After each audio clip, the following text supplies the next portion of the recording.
சிறுபிள்ளைத்தனமாக இப்படிப்பட்ட இந்த காட்சியை வைத்துக் கொண்டு பேசுவது ஒரு முதலமைச்சருக்கு அழகல்ல. அது மட்டுமல்ல, அதே கரூரில் 30 விழா நடந்த பொதுக்கூட்டில் அவர் கலந்துக்கிறார். அங்கே என்ன பேசுறாரு? திரு செந்தில் பாலாஜி அவர்கள் கோடு போட்டால் ரோடு போட்டுருங்கிறார். இப்போ அதே செந்தில் பாலாஜி அதே கரூரில் எப்படி பேசினார் என்பதை நாட்டு மக்கள் பத்திரிகையின் வாயிலாக, ஊடகத்தின் வாயிலாக தெரிந்து கொள்ள வேண்டும். அவரை பற்றி சொல்ல வேண்டிய அவசியமே இல்லை. ஏற்கனவே 15 முறை அமைச்சரவை மாற்றினப்போ இவரை மட்டும் என்னடா ஒரு முக்கியத்துவமான அமைச்சராக இருந்தார்.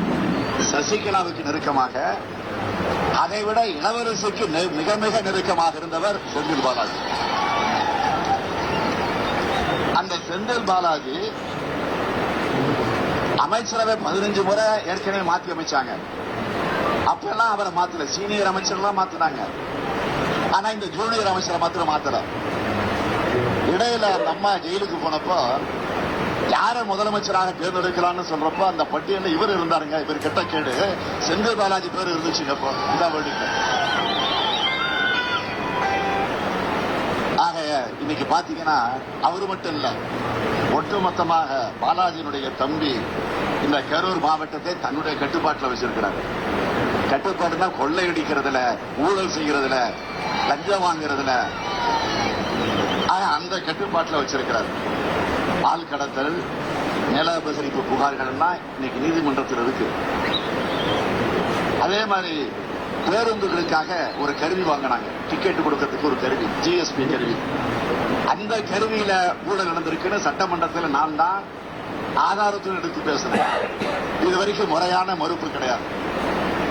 அது மட்டும் இல்ல, பொறியியல் படிச்சுக்கிட்டு இருந்த ஒரு இளைஞன் கோகுல் என்பவரை கடத்தி அவனை கொலை மிரட்டல் செஞ்சு அவனுடைய சொத்துக்களை எல்லாம் பறிமுதல் செஞ்சு அவன் அதற்கு பிறகு அந்த குடும்பத்தை சார்ந்தவர்கள் நீதிமன்றத்துக்கு போய் அந்த பிரச்சனை இப்ப நீதிமன்றத்தில் இருக்கு. எங்கே இருக்காருன்னு தெரியல. அந்த கோகுல் தலைமறைவாகி எங்கே இருக்கிறார் என்று தெரிய முடியாத நிலையில இன்றைக்கு இருந்து கொண்டிருக்கு. அது மட்டுமா, அது மாதிரி நிறைய இருக்குது. இப்படிப்பட்டவரை யார் சொன்னது? இன்றைய முதலமைச்சர் அன்றைய தினம் திரு செந்தில் பாலாஜி அவர்கள் அவர் அமைச்சராக இருந்த பொழுது, அவர் எதிர்க்கட்சியில் திராவிட முன்னேற்ற கழக தலைவர் திரு ஸ்டாலின் இருந்த பொழுது சொன்ன கருத்து.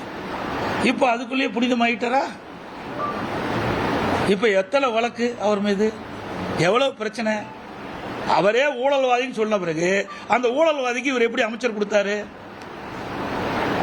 நாம சொல்லல, திரு ஸ்டாலின் அவர்கள் சொன்ன கருத்து நீங்க எல்லா பத்திரிகைகள் வந்து ஊடகத்தில் வந்திருக்கு. நினைவூட்டத்தான் இதை நான் கொண்டாடுறேன். ஒரு முதலமைச்சர் அவரே எதிர்கட்சியில் இருக்கும்போது ஊழல்வாதி என்று சொன்னவரை இவர் எப்படி அமைச்சரவையில் அமைச்சராக கொடுத்து சிறந்த இலாக்கா கொடுத்திருக்கார், பெரிய இலாக்கா கொடுத்தார். மின்சாரத்துறை கொடுத்தார், ஆயத்துறை கொடுத்தார். ஏன் அந்த கட்சியில் வேற ஆளே இல்லையா? மூத்த தலைவர்களே இல்லையா? கொடுப்பதை கொடுத்து பெறுவதை பெற்றார் திரு செந்தில் பாலாஜி.